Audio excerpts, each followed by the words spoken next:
You're watching Up to Speed on Cardinal Television at St. John Fisher College.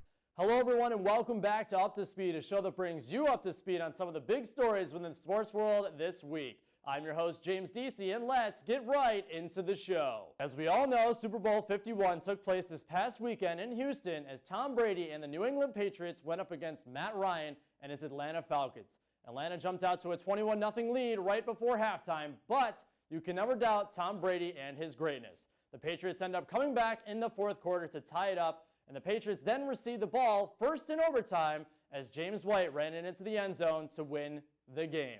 Tom Brady now has 5 Super Bowl rings. Is he the best quarterback to ever play the game? That's for you to decide. Andrew McCutchen, the now right fielder for the Pittsburgh Pirates, has changed positions for next season. Holding down the fort in center field for the past 8 years, McCutchen will be moving to right field. McCutchen played 1,175 games in center field and won a Gold Glove Award in 2012. But last year, he was rated the worst center fielder with a DWAR of -2.6 per ESPN. Will this give a spark to McCutchen to get back to the great fielder he was a few years ago? A classy move was made Sunday as Los Angeles Clippers coach Doc Rivers gave Paul Pierce the starting nod for his final game played at the Garden in Boston. Pierce hasn't played since December 31st and has only played 12 games this season. Pierce played his first 15 years of his career in Boston and is the franchise's second leading scorer behind John Havlicek. His sole championship was also in 2008 with the Celtics. Pierce has stated he will retire after this season. VanDerveer, coach of the Stanford ladies basketball team, notched up her 1,000th win this past Friday as Stanford beat Southern California with a score of 58-42. VanDerveer is only the third Division I college basketball coach to achieve the goal of 1,000 wins and only the second women's coach behind the late Pat Summitt. Congratulations to Coach VanDerveer on a glorious career. Jeffrey Earnhardt, grandson of NASCAR Hall of Famer Dale Earnhardt and nephew of Dale Earnhardt Jr., will make his first Daytona 500 start this month. Earnhardt, age 27, has 24 Sprint Cup Series starts with only the best finish of 26.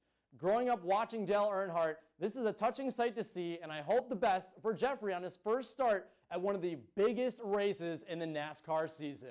The Pro Football Hall of Fame class of 2017 has finally been announced. Running back LaDainian Tomlinson, with his historic career in San Diego, who rushed for over 13,684 yards.